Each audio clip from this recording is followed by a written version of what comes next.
എല്ലാവർക്കും വീണ്ടും സ്നേഹവന്ദനം അറിയിക്കുന്നു.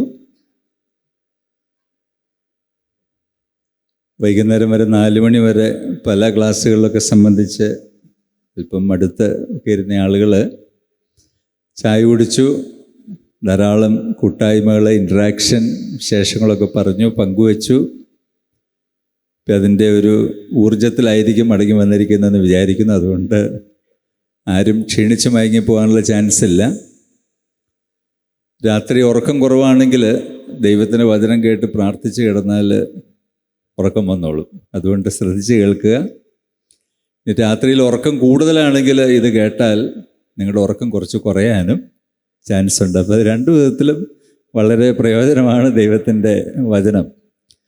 ഒരിക്കലും ഒരു ദൈവദാസൻ പറഞ്ഞു, ദൈവവചന ശുശ്രൂഷയുടെ ലക്ഷ്യമെന്ന് പറയുന്നത് സമാധാനമില്ലാത്തവർക്ക് സമാധാനം കൊടുക്കുന്നതും ഒരു കുഴപ്പമില്ല എന്ന് പറഞ്ഞ് നടക്കുന്നവർക്ക് കുറച്ച് സമാധാനക്കേട് സമ്മാനിക്കുന്നതുമാണ് ശരിയായിരിക്കുന്ന മെസ്സേജ്, പ്രീച്ചിങ് എന്ന് പറയാനിടയായി. അപ്പം നമുക്ക് ദൈവത്തിൻ്റെ വചനത്തെ ശ്രദ്ധിക്കാം.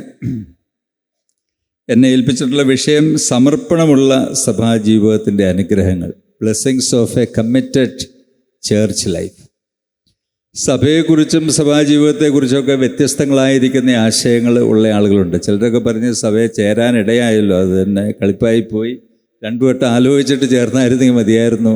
എന്തൊരു സ്ക്രീനിങ് ആണ്, എന്തെല്ലാം ചിട്ടവട്ടങ്ങളാണ്, അങ്ങോട്ട് തിരിഞ്ഞാലും ഇങ്ങോട്ട് തിരിഞ്ഞാലും കോളേജിൽ പോയാലും ഓഫീസിൽ പോയാലും ഒക്കെ ഇവരെ ശ്രദ്ധിക്കുകയും പല കമൻറ്റുകളൊക്കെ പറയുകയൊക്കെ ചെയ്യുന്നുണ്ട് എന്ന് സങ്കടം പറയുന്ന ആളുകളുണ്ട്. ഇതൊരു വല്ലാത്ത സ്വാതന്ത്ര്യം കുറച്ച് കളയുന്ന പരിപാടിയാണ് എന്നൊക്കെ ചിന്തിക്കുന്ന ഒത്തിരി ആളുകൾ ഉണ്ട്. അല്ലെങ്കിൽ ഏതെങ്കിലുമൊക്കെ കാലത്ത് ചിന്തിച്ചിരുന്നു, പക്ഷേ ഇന്ന് നന്നായി ചിന്തിക്കുന്ന ആളുകളുണ്ട്. പിന്നെ പല പരിപാടികൾ, പ്രാർത്ഥനാ യോഗം, ബൈബിൾ ക്ലാസ്സുകൾ, സഭായോഗം, ബൈബിൾ സ്റ്റഡി ക്യാമ്പ്, ഇങ്ങനെ ഒത്തിരി പരിപാടികൾ നമ്മുടെ സമയത്തെയും അവസരങ്ങളെയും ഒക്കെ കവർന്നു കളയുന്ന പരിപാടികളുണ്ട് എന്ന് പരിതപിക്കുന്ന പല മനുഷ്യരുമൊക്കെ ഉണ്ട്.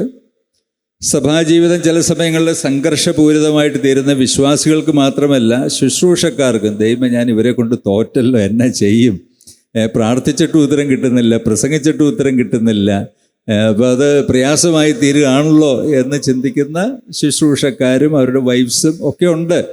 അങ്ങനെ പല നിലകളിൽ ഈ സഭാജീവിതത്തെക്കുറിച്ച് ചിന്തിക്കുമ്പോൾ ആളുകൾ പോസിറ്റീവായിട്ട് നെഗറ്റീവായിട്ടൊക്കെ ചിന്തിക്കുകയും തമ്മിൽ പറയുകയും ഒക്കെ ചെയ്യാറുണ്ട്. എന്നാൽ ദൈവസഭയെക്കുറിച്ചും ദൈവത്തിൻ്റെ പരിപാടികളെക്കുറിച്ചൊക്കെ നമ്മൾ ശരിക്കും മനസ്സിലാക്കിയെടുത്താൽ നമുക്ക് ഒത്തിരി സന്തോഷം വരും, ഒത്തിരി സമാധാനം, ഒത്തിരി അനുഗ്രഹമൊക്കെ നമ്മുടെ ഉള്ളിലേക്ക് വരും. ആ സമയത്ത് നമ്മൾ ചിന്തിക്കാനുള്ള സാധ്യത എന്ന് പറയുന്ന, കർത്താവേ, ശുശ്രൂഷയ്ക്ക് ഞാൻ പ്രാപ്തനല്ല, ഇതിനുള്ള യോഗ്യത എനിക്കില്ല എന്നൊക്കെ നമ്മൾ തിരിച്ച് ചിന്തിക്കാനായിട്ട് ആരംഭിക്കും.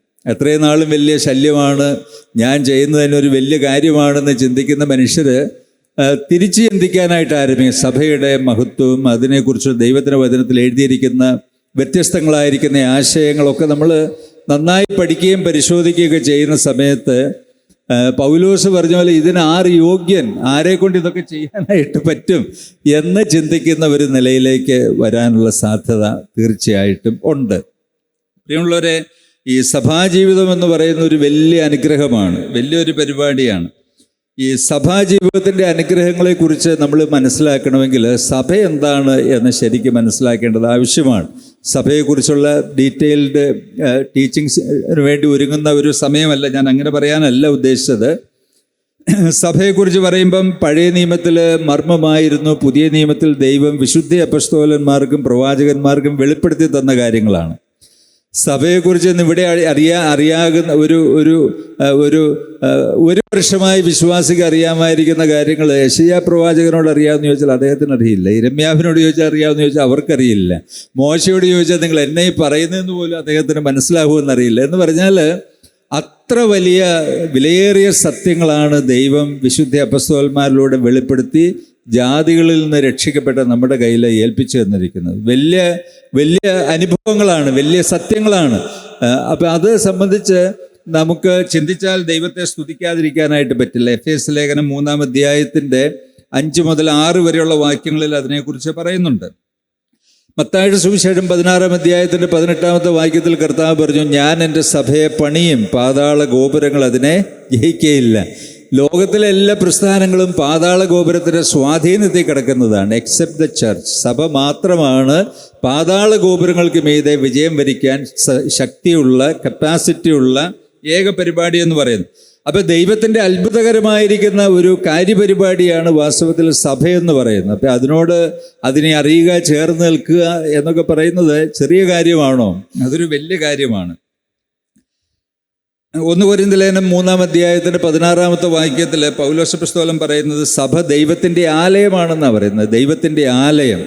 ആലയത്തിന് ഉപയോഗിച്ചിരിക്കുന്ന പദമാണ് നാവോസ് എന്ന് പറയുന്ന പദം. ആ പദത്തിൻ്റെ അർത്ഥം ദൈവാലയത്തിൻ്റെ ഷ്രൈൻ, ഉള്ളിലെ വിശുദ്ധ സ്ഥലം എന്ന് പറയുന്ന ഒരു അർത്ഥത്തിലാണ്. ദൈവാലയത്തിന് വേറെയും വാക്ക് ഉപയോഗിച്ചിട്ടുണ്ട്. ടോട്ടൽ സ്ട്രക്ചറിന് ഉപയോഗിച്ചിട്ടുള്ള വാക്കുകൾ ഉണ്ട്. പക്ഷെ ഇവിടെ പറയുന്ന സഭയെന്ന് പറയുന്ന ടോട്ടൽ സ്ട്രക്ചർ അല്ല, നാവോസ് എന്ന് പറഞ്ഞാൽ ദൈവത്തിൻ്റെ വെരി പ്രസൻസ് ഉള്ള ഇടം എന്ന അർത്ഥത്തിലാണ് സഭയെക്കുറിച്ച് പറയുന്നത്. അപ്പം ഞായറാഴ്ച നമ്മൾ ദൈവജനത്തിൻ്റെ കൂട്ടായ്മയുടെ മധ്യത്തിലേക്ക് കടന്നു ചെല്ലുമ്പോൾ നമ്മൾ എവിടേക്കാണ് കടന്നു ചെല്ലുന്നത്? എന്തൊരു അത്ഭുതകരമായിരിക്കുന്ന ഒരു പരിപാടിയിലേക്കാണ് ചെല്ലുന്നില്ല. ചെറിയൊരു ഇടത്തിലേക്കല്ല, ദൈവസാന്നിധ്യമുള്ള നാവോസിലേക്കാണ് നമ്മൾ ചെല്ലുന്നത്. അവിടെ കർത്താവ് നമ്മളെ എതിരേൽക്കാനായിട്ടിരിക്കുന്നു. അപ്പോൾ അതിനോട് ചേർന്ന് നിൽക്കുന്നത് സന്തോഷമല്ല, നമുക്ക് എങ്ങനെ പറയാൻ പറ്റും? അനുഗ്രഹമല്ല എന്ന് നമുക്ക് എങ്ങനെ പറയാനായിട്ട് സാധിക്കും? കൊലോസ്യർ 1-ാം അധ്യായത്തിൻ്റെ 27-ാമത്തെ വാക്യത്തിൽ അപ്പോസ്തലനായ പൗലോസ് പറഞ്ഞത് എന്നെ കോരി ധരിപ്പിക്കുന്ന പ്രസ്താവനയാണ്. അദ്ദേഹം പറയുന്നത് മഹത്വത്തിൻ്റെ പ്രത്യാശയായ ക്രിസ്തു നിങ്ങളിൽ ഇരിക്കുന്നു. കൊലോസ്യർ ലേഖനത്തിൽ പറയുന്നത് ദൈവസഭയോട് പറയാണ്, ക്രിസ്തു നിങ്ങളിലിരിക്കുന്നു. അത് ചെറിയൊരു കാര്യമാണോ എന്ന് പറഞ്ഞാൽ കർത്താവായ യേശു ക്രിസ്തു ഇരിക്കുന്ന ഇടം, തൻ്റെ വലിയ സാന്നിധ്യം നൽകുന്ന ഇടം, തൻ്റെ ജനത്തെ അനുഗ്രഹിക്കുന്ന ഇടം, അവരെ പണിതുയർത്തുന്ന ഇടം, അവരെ മുന്നോട്ട് നയിക്കുന്ന ഇടം, അവർക്ക് ദർശനം കൊടുക്കുന്ന, അവരെ രൂപാന്തരപ്പെടുത്തുന്ന എത്ര ഒരു വലിയ സ്ഥലമാണ് വാസ്തവത്തിൽ സഭയെന്ന് പറയുന്നത്. അപ്പം അതുകൊണ്ട് പ്രിയമുള്ളവരെ, അതിൻ്റെ പ്രാധാന്യം നമ്മൾ ശരിക്കും മനസ്സിലാക്കിയെടുക്കേണ്ടത് വളരെ ആവശ്യമാണ്. എഫേസ്യ ലേഖനം 5-ാം അധ്യായത്തിന് 32-ാമത്തെ വാക്യത്തിൽ പൗലോസ് പറഞ്ഞു സഭ ക്രിസ്തുവിൻ്റെ മണവാട്ടിയാണ്. ആ മണവാട്ടിക്ക് വല്ല ദോഷവും വരാൻ കർത്താവ് സമ്മതിക്കുക? ഒരിക്കലും സമ്മതിക്കില്ല, ഒരിക്കലും സമ്മതിക്കില്ല. അപ്പം സഭയുടെ ഭാവി എന്താണെന്ന് ചില സമയത്തെങ്കിലും ആളുകൾ പറയാറുണ്ട്, അയ്യോ ഈ സഭയുടെ ഭാവി എന്താണ്, ഈ സഭയ്ക്ക് ഭാവിയുണ്ടോ? ആ കൂടെ 4-3 ആളുകളുണ്ട്, ഒരു നല്ല സിമിത്തേരി ഇല്ല, അല്ലെങ്കിൽ കൂടി വരാൻ നല്ലൊരു ഇടമില്ല. പ്രിയമുള്ളവരെ, സഭയ്ക്കുള്ള ഭാവി ലോകത്തിൽ ഒരു പ്രസ്ഥാനത്തിനും ഇല്ല. കാരണം എന്താണ്? അതിനെ തേജസ്കരിച്ച് നിർത്തിയിരിക്കുന്നു. തേജസ്കരണം എന്ന് പറയുന്നത് വരാൻ പോകുന്ന ഒരു കാര്യമാണ്. പക്ഷേ വേദപുസ്തകം പറയുന്നത് സോ ഷുവർ, അത്ര ഉറപ്പേറിയ അനുഭവമാണ് നമ്മുടെ തേജസ്കരണം എന്ന് പറഞ്ഞാൽ. സഭയ്ക്കുള്ള ഒരു ഭാവി പോലെ ലോകത്തിൽ എന്തിനാ ഭാവിയുള്ളത്? അമേരിക്കയ്ക്ക് ഭാവിയുണ്ടോ? ഇന്ത്യക്ക് ഭാവിയുണ്ടോ? ചൈനയ്ക്ക് ഭാവിയുണ്ടോ? ലോകത്തിലെ ഒരു രാജ്യങ്ങൾക്കും അതിനുള്ള ഒരു ഭാവിയില്ല. എന്നാൽ ദൈവസഭയുടെ ഭാവി എന്ന് പറയുന്നത് വിശദീകരണങ്ങൾക്കും വ്യാഖ്യാനങ്ങൾക്കും എല്ലാം അപ്പുറമായിരിക്കുന്ന ഒരു കാര്യമാണ്. അതുകൊണ്ട് കർത്താവിൻ്റെ സഭയിൽ അംഗമായി തീരാൻ പറ്റുന്നത് ചെറിയ കാര്യമല്ല, വലിയൊരു കാര്യമാണ്. അതിനോട് ചേർന്ന് നിൽക്കാൻ പറ്റുന്ന ചെറിയൊരു അവസരമല്ല, വലിയൊരു അവസരമാണ്. അവിടെ ശുശ്രൂഷയ്ക്ക് ലഭിക്കുന്ന അവസരം എന്ന് പറയുന്നത് അതിഗംഭീരമായിരിക്കുന്ന ഒരു അനുഭവമാണ്. അപ്പം അതുകൊണ്ട് നമുക്ക് ഈ സെഷനിൽ പ്രാർത്ഥിക്കാൻ, കർത്താവേ, ആ എമൗസിലേക്ക് പോയ ശിഷ്യന്മാരോട് കർത്താവ് സംസാരിച്ചപ്പം അവരുടെ ഹൃദയം തുറന്നു കിട്ടി. അവൻ നമ്മളോട് സംസാരിച്ചപ്പോൾ നമ്മുടെ ഹൃദയം ഉള്ളിൽ കത്തിക്കൊണ്ടിരുന്നില്ലേ എന്ന് അപ്പോസ്തലന്മാർ പറഞ്ഞതുപോലെ ഈ സെഷനിൽ ദൈവത്തിൻ്റെ പരിശുദ്ധാത്മാവ് സംസാരിക്കട്ടെ നമ്മളോട്. കർത്താവിൻ്റെ തന്നെ ആ സ്വരം നമ്മൾ കേൾക്കട്ടെ. നമ്മുടെ ഹൃദയം ശരിക്ക് കത്തി ജ്വലിക്കുവാൻ തക്കവണ്ണം ദൈവം ഇടയാക്കട്ടെ എന്ന് ഞാൻ പ്രാർത്ഥിക്കുകയാണ്. അപ്പം സഭയെന്ന് പറയുന്ന കർത്താവിൻ്റെ മണവാട്ടിയാണ്. എഫേസ്യ ലേഖനം 5:32, 2 കൊരിന്ത്യർ 11:2 ഇവിടെ എല്ലാം നമുക്കത് കാണാനായിട്ട് സാധിക്കും. സഭ ക്രിസ്തുവിൻ്റെ ശരീരമാണ്. എഫേസ്യ ലേഖനം 1:23. ആ ശരീരത്തിലെ അവയവങ്ങളാണ് നമ്മൾ ഓരോരുത്തരും. അപ്പം ഇങ്ങനെയൊക്കെ ഒത്തിരി കാര്യങ്ങൾ ദൈവസഭയെക്കുറിച്ച് പറയുന്നുണ്ട്. ഞാനിങ്ങനെ പല സഹോദരന്മാരോടും ഒക്കെ ചോദിച്ചു, ഈ സഭാബന്ധത്തിലേക്ക് വന്നിട്ട് നിങ്ങൾക്കുണ്ടായ അനുഗ്രഹങ്ങൾ എന്തൊക്കെയാണ്? അപ്പോൾ ഒത്തിരി പേര് ഒത്തിരി ഉത്തരങ്ങളൊക്കെ പറയാം. അത് മുഴുവൻ ഇവിടെ ഉൾക്കൊള്ളിക്കാൻ സമയമില്ല. അപ്പോൾ അതിലൊരു സഹോദരൻ പറഞ്ഞത്, കുടുംബത്തെയും സഭയും തമ്മിൽ ഞങ്ങൾ രക്ഷിക്കപ്പെട്ടു വന്ന കാലത്ത് വേർതിരിക്കാനായിട്ട് കഴിയുമായിരുന്നു എന്ന് പറഞ്ഞാൽ, സഭയെന്ന് പറയുന്ന കുടുംബത്തിൻ്റെ ഒരു എക്സ്റ്റൻഷനായിരുന്നു. ഇനി സഭയുടെ എക്സ്റ്റൻഷനായിരുന്നു കുടുംബം എന്ന് പറഞ്ഞു. ഇതിൻ്റെ തമ്മിൽ എങ്ങനെ വേർതിരിക്കണേ എന്നുള്ള കാര്യം എനിക്കറിയില്ലായിരുന്നു. എന്ന് പറഞ്ഞാൽ അങ്ങനെയാണ്. ഒരിക്കലും ഒരു സഹോദരി പറഞ്ഞു, ഞങ്ങൾ ചർച്ചിൽ വന്ന എല്ലാവരെയും ചിറ്റപ്പാന്നും പേരപ്പാന്നും ഒക്കെ വിളിച്ചുകൊണ്ടിരുന്നത്. കാരണം എന്ന് പറയുന്നത് ഇവർ ശരിക്കും ചിറ്റപ്പന്മാരും പേരപ്പന്മാരും അങ്കിളുമാരും അല്ലെന്ന് പിന്നെ വർഷങ്ങൾ കഴിഞ്ഞപ്പോഴാണ് അറിഞ്ഞത്. എന്ന് പറഞ്ഞാൽ അവരുടെ പെരുമാറ്റവും അവരുടെ ഇടപാടും എന്നൊക്കെ പറയുന്നത് അത്ര ഹൃദ്യമായിരുന്നു. ആൻറ്റി എന്നൊക്കെ വിളിക്കുന്നത് ശരിക്കും ആൻറ്റിയാന്ന് ഓർത്ത് തന്നെ വിളിച്ചത്. അപ്പച്ചനാന്ന് വിളിച്ചത് അപ്പച്ചനാന്ന് ഓർത്താണ്. അങ്കിൾ എന്ന് വിളിച്ചത് അങ്കിളാണെന്ന് ഓർത്താണ്. രക്തം കൊണ്ട് അങ്ങനെ ഒരു ബന്ധമില്ല എന്നുള്ള കാര്യം പിൽക്കാലത്താണ് അറിയാനായിട്ട് ഇടയായത് എന്ന് പലരും പറഞ്ഞ് കേൾക്കാനിടയായി. എന്ന് പറഞ്ഞാൽ അങ്ങനെ ഒരു റിലേഷൻഷിപ്പാണ്, അങ്ങനെ ഒരു ബന്ധമാണ്, അങ്ങനെ ഒരു നന്മയാണ് വാസ്തവത്തിൽ പ്രിയമുള്ളവരെ സഭയുടെ മധ്യത്തിൽ ദൈവം തൻ്റെ ജനത്തിന് വേണ്ടി വെച്ചിരിക്കുന്നത്. ഈ സഭാജീവിതം ഒരു വലിയ അനുഗ്രഹമല്ലെങ്കിൽ അപ്പോസ്തലനായ പൗലോസ് ഇങ്ങനെ എഴുതുമെന്ന് ഞാൻ വിചാരിക്കുന്നില്ല. കൊലോസ്യലേഖനം 1-ാം അധ്യായത്തിന് 24-ാമത്തെ വാക്യത്തിൽ അദ്ദേഹം എഴുതിയത് മനപ്പാഠം പഠിക്കേണ്ട വാക്യമാണ്. നമ്മുടെ കണ്ണുകളെ ഈർന്നണിയിക്കേണ്ട പ്രസ്താവനയാണ്, നമ്മുടെ സ്വരത്തെ ഇടറിക്കേണ്ടെന്ന സ്റ്റേറ്റ്മെൻ്റാണ്. അതിൽ അദ്ദേഹം പറയുന്നത്, കൊലോസ്യലേഖനം 1:24, ഇപ്പോൾ ഞാൻ നിങ്ങൾക്ക് വേണ്ടിയുള്ള ഈ കഷ്ടാനുഭവങ്ങളിൽ സന്തോഷിച്ച് ക്രിസ്തുവിൻ്റെ കഷ്ടങ്ങളിൽ കുറവായുള്ളത് എൻ്റെ ജഡത്തിൽ സഭയായ അവൻ്റെ ശരീരത്തിന് വേണ്ടി പൂരിപ്പിക്കുന്നു. പൗലോസ് പറയുന്ന ഒരു പരാതിയും പറയുന്നില്ല, ഒരു ബുദ്ധിമുട്ടും പറയുന്നില്ല. അപ്പം അദ്ദേഹം പറയുന്നത്, ഇപ്പോൾ ഞാൻ നിങ്ങൾക്ക് വേണ്ടിയുള്ള കഷ്ടാനുഭവങ്ങളിൽ സന്തോഷിച്ച്. എന്തൊരു സ്റ്റേറ്റ്മെൻ്റ് അല്ലേ എന്ന് പറഞ്ഞാൽ, ഈ മനുഷ്യൻ ജയിലിൽ പോയതും ഇയാൾ കോൽ കൊണ്ടുള്ള അടി 3 വട്ടം കൊണ്ടതും വെള്ളത്തിലകപ്പെട്ടതും കള്ളന്മാരാർ ലാഭത്ത് അതും ഇതും എല്ലാം സഹിച്ച് ആകെ ഒരു പരുവത്തിലെത്തി നിൽക്കുക. ആ പുള്ളിക്കാരൻ പറയുന്നത്, I am rejoicing for the trials. ആ ട്രയൽസിൽ, സങ്കടങ്ങളിൽ, പ്രയാസങ്ങളിൽ ഞാൻ സന്തോഷിക്കുന്നു എന്ന് അപ്പോസ്തലനായിരിക്കുന്ന പൗലോസ് പറയുമ്പം കൃത്രിമമായി പറയുന്ന കാര്യങ്ങളാണ്. പൗലോസ് പറയും, നിങ്ങൾക്ക് വേണ്ടിയുള്ള എൻ്റെ കഷ്ടങ്ങൾ. നമുക്കറിയാം, ഈ ക്യാമ്പിൽ നമ്മൾ ക്യാമ്പിന് വന്നത് ഇന്ന് രാവിലെയാണ്. പക്ഷേ ഇതിൻ്റെ പുറകിൽ ഈ വിവിധ കമ്മിറ്റികൾ, കോർ കമ്മിറ്റിക്കാരൊക്കെ എത്ര ദിവസങ്ങളായി പോസ്റ്റേ പിടിച്ചു കിടന്ന് എന്തോ ഒരു അധ്വാനം, എന്തോ ഒരു പ്രാർത്ഥന, എന്തെല്ലാം പരിപാടികൾ ചെയ്തതിൻ്റെ അതിനെക്കുറിച്ച് ആർക്കും പരാതിയില്ല. അതിൻ്റെ കാരണം എന്താണെന്ന് ചോദിച്ചാൽ പ്രിയമുള്ളവർ, അത് സന്തോഷകരമായിരിക്കുന്ന ഒരു എക്സ്പീരിയൻസ് ആണ്. കാരണം അത് നന്നായി കഴിയുമ്പോൾ നമ്മുടെ ഹൃദയത്തിൽ ദൈവം നൽകുന്ന ഒരു തൃപ്തി, ഒരു സന്തോഷം, വെൽ ഡൺ മൈ സെർവന്റ് എന്നുള്ള ആന്തരികമായിരിക്കുന്ന ദൈവത്തിൻ്റെ പരിശുദ്ധാത്മാവിൻ്റെ സാക്ഷ്യം എന്ന് പറയുന്നത് നാം ചിന്തിക്കുന്നതിനപ്പുറമായിരിക്കുന്ന ഒരു കാര്യമാണ്. അതുകൊണ്ട് അപ്പോസ്തലൻ പറയുന്നത്, ഇങ്ങനെയൊക്കെ ആയിപ്പോയല്ലോ, വയസ്സാം കാലത്ത് ജയിലിലായിപ്പോയി, കഷ്ടമായിപ്പോയി, ആകെ ബുദ്ധിമുട്ടാണ്, ഒരു ഗ്ലാസ് ചായ പോലും നന്നായിട്ട് കിട്ടുന്നില്ല. അങ്ങനെയല്ല അദ്ദേഹം പറയുന്നത്, ഇപ്പോൾ ഞാൻ നിങ്ങൾക്ക് വേണ്ടിയുള്ള കഷ്ടാനുഭവങ്ങളിൽ സന്തോഷിച്ച്, സഭയ്ക്ക് വേണ്ടി അധ്വാനിക്കുന്നതിൽ സന്തോഷിക്കുന്നു എന്ന് പറയുന്നത്, അതിനെക്കുറിച്ചുള്ള കഷ്ടങ്ങളിൽ സന്തോഷിക്കും. അന്ന് പ്രതിഫലമൊന്നുമില്ല, പ്രത്യേകിച്ച് പ്രതിഫലമൊന്നും പറഞ്ഞൊത്തൊന്നുമല്ല ശുശ്രൂഷ ചെയ്യുന്നു, ഇത്ര ലക്ഷം തരാമെന്നൊന്നുമില്ല, ഒന്നുമില്ല, കിട്ടിയില്ല. പക്ഷെ പൗലോസ് പറയുന്ന അതൊന്നും പ്രസക്തമായിരിക്കുന്ന വിഷയമല്ല, ഞാനിതിൽ സന്തോഷിക്കുന്നു, റിജോയ്സിങ് ഇൻ ദ സഫറിങ്സ് എന്ന് പൗലോസ് അപ്പോസ്തലൻ പറയുമ്പം ഇത് ചെറിയ പരിപാടി അല്ലാത്തതുകൊണ്ട് അദ്ദേഹം അത് പറയുന്നു. അല്ലെങ്കിൽ അദ്ദേഹം പറഞ്ഞാൽ ഞാൻ ഈ പരിപാടി ഇട്ടേച്ച് എൻ്റെ വഴിക്ക് പോവുകയാണ് എന്നൊരു പക്ഷേ പറഞ്ഞു പോയേനെ. പൗലോസ് സഭയ്ക്ക് വേണ്ടിയുള്ള കഷ്ടാനുഭവങ്ങളിൽ സന്തോഷിക്കുന്നു. മാത്രമല്ല, എഫേസ്യ ലേഖനം 3-ാം അധ്യായത്തിൻ്റെ 13-ാമത്തെ വാക്യത്തിൽ പറയുന്നത് അതിനേക്കാൾ ഗംഭീരമായിരിക്കുന്ന ഒരു പ്രസ്താവനയാണ്. അതിൽ അദ്ദേഹം പറയുന്നത്, അതുകൊണ്ട് ഞാൻ നിങ്ങൾക്ക് വേണ്ടി സഹിക്കുന്ന കഷ്ടങ്ങൾ നിങ്ങളുടെ മഹത്വമാകിയാൽ അവ നിമിത്തം അധൈര്യപ്പെട്ടു പോകരുത് ഞാൻ അപേക്ഷിക്കുന്നു എന്ന് പറഞ്ഞാൽ, പൗലോസ് പറയുന്നത് ഇദ്ദേഹം ഈ ശുശ്രൂഷയൊക്കെ ചെയ്തിപ്പോൾ ജയിലിലാണ്, റോമിൽ കിടക്കുകയാണ്. അപ്പം അദ്ദേഹം പറയുന്നത്, ഈ സഹോദരൻ ഇങ്ങനെയുള്ളൊരു ഗതി വന്നല്ലോ എന്ന് വിചാരിച്ച് നിങ്ങൾ ഡിസ്കറേജ്ഡ് ആയി പോകരുത്, നിങ്ങൾ ഭാരപ്പെട്ടു പോകരുത്. പിന്നെ എന്താണ് പറയുന്നത്? അപ്പോസ്തലൻ പറയുന്നത്, അപ്പോസ്തലന്മാരും പ്രവാചകന്മാരും ദൈവസഭയ്ക്ക് വേണ്ടിയേറ്റ കഷ്ടങ്ങൾ എന്ന് പറയുന്നതാണ് സഭയുടെ മുദ്ര, സഭയുടെ അനുഗ്രഹം, സഭയുടെ മഹത്വം എന്ന് പറയുന്നത്. പ്രിയമുള്ളവരെ, അത്ര വലിയ ഒരു പിക്ചറാണ് പുതിയ നിയമത്തിൽ ദൈവത്തിൻ്റെ സഭയെക്കുറിച്ച് വിശുദ്ധ അപ്പോസ്തലന്മാർ വരച്ച് കാണിച്ചിരിക്കുന്നത്. ആ സഭയുടെ ഭാഗമായി തീരുവാനുള്ള ഒരു വിളിയാണ് ദൈവം നമുക്ക് തന്നിരിക്കുന്നത്. അതിനോട് ചേർന്ന് നിൽക്കാനാണ് ദൈവം നമ്മളോട് പറയുന്നത്. അതിനോട് ചേർന്ന് നിൽക്കുക, മാത്രമല്ല ശുശ്രൂഷകൾ ചെയ്യുക, അനേകരെ മുന്നോട്ട് നയിക്കുക, അനേകർക്ക് ആശ്വാസമായിട്ട് നിൽക്കുക എന്നൊക്കെ പറയുന്നത് പ്രിയമുള്ളവരെ ചെറിയ കാര്യം വലുതാണോ? ഇറ്റ്സ് എ ബിഗ് തിങ്, വലിയൊരു കാര്യമാണ്. അതിൻ്റെ ആ ഒരു വലിയ ഒരു ദർശനം ദൈവത്തിൻ്റെ ആത്മാവ് നമ്മുടെ ഹൃദയത്തിൽ നൽകി തരട്ടെ എന്ന് ഞാൻ പ്രത്യേകം പ്രാർത്ഥിക്കുന്നു. നമുക്കിതിനോടനുബന്ധിച്ച് ചോദിക്കാൻ കൊള്ളാകുന്ന ഒരു ചോദ്യമാണ്, എന്താ ഒരു കമ്മിറ്റഡ് ചർച്ച് ലൈഫ് എന്ന് പറയുന്നത്? What do you mean by a committed church life? ശരിക്കുള്ള ഒരു സമർപ്പണമുള്ള ഒരു സഭാജീവിതം എന്ന് പറഞ്ഞാൽ എന്താണ്? ഇപ്പം നമ്മളെല്ലാവരും ചർച്ചിൽ വരുന്നുണ്ട്, ഞായറാഴ്ചകളിൽ വരുന്നുണ്ട്, ദിവസങ്ങളിൽ മീറ്റിങ്ങിന് വരുന്നുണ്ട്, ക്യാമ്പിൽ വരുന്നുണ്ട്, അപ്പം നുറുക്കുന്നുണ്ട്. നമ്മൾ കമ്മിറ്റഡ് ആണോ? നമ്മൾ സമർപ്പണമുള്ളവരായോ? അതോ ഇനിയും സമർപ്പണത്തിൽ വളരാനുണ്ടോ? സമർപ്പണത്തിൽ വളരാനുണ്ട്. അതുകൊണ്ട് ആരും സമർപ്പണമുള്ളവരല്ലെന്നൊന്നും ഞാൻ പറയില്ല. ഇവിടെ ഇരിക്കുന്ന അനേകരും സമർപ്പണമുള്ളവരാണ്, വിവിധ ലെവലിൽ സമർപ്പണമുള്ളവരാണ്.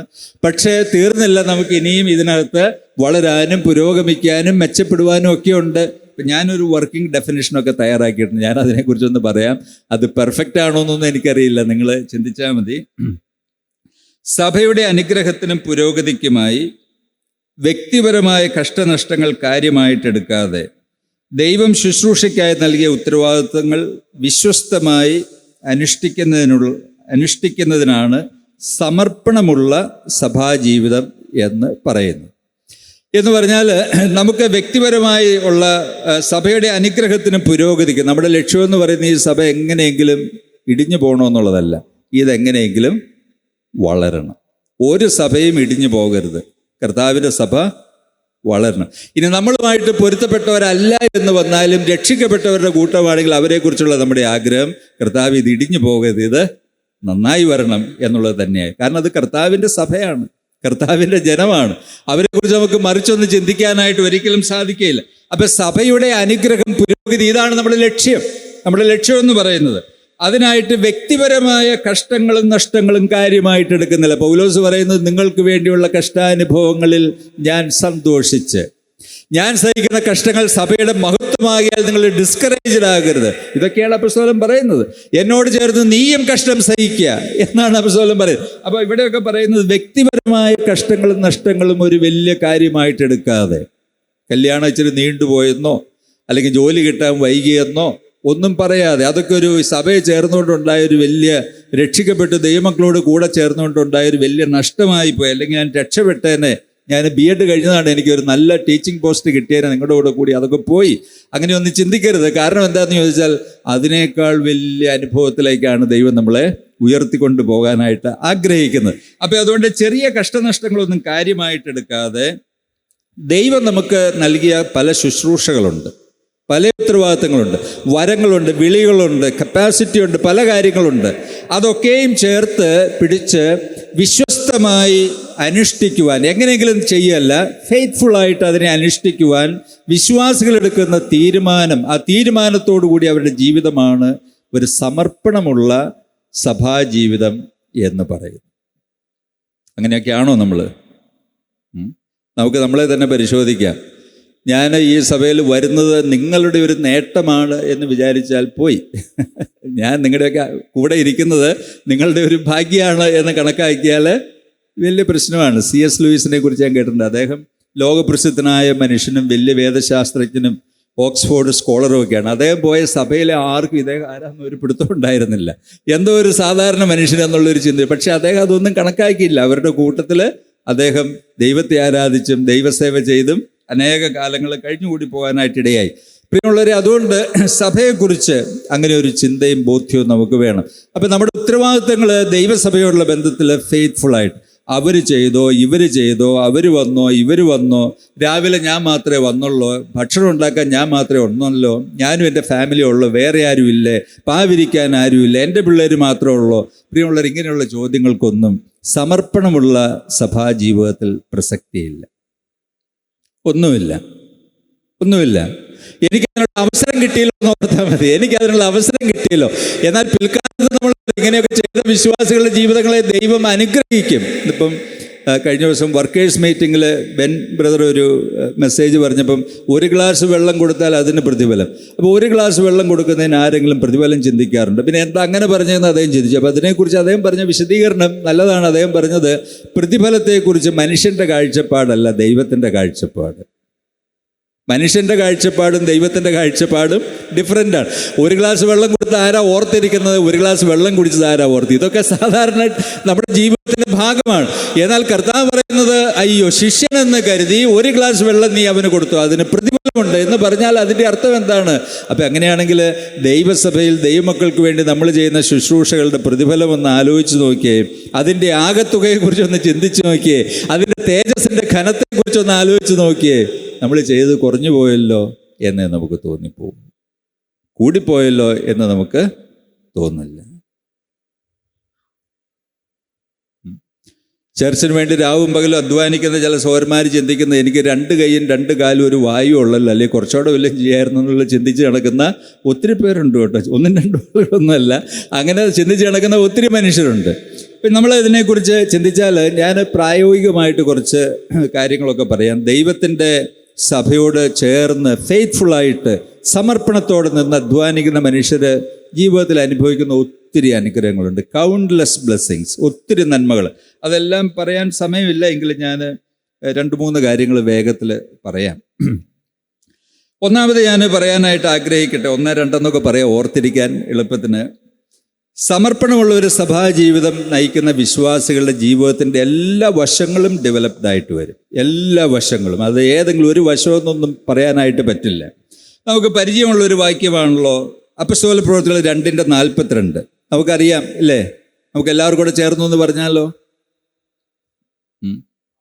അവർ അപ്പോസ്തലന്മാരുടെ ഉപദേശം കേട്ടും കൂട്ടായ്മ ആചരിച്ചും അപ്പം നുറുക്കിയും പ്രാർത്ഥന കഴിച്ചും പോന്നു. ഇവിടെ സുനിൽ സോഹന്റെ ഒച്ച മാത്രമേ പൊങ്ങി കേട്ടുള്ളൂ.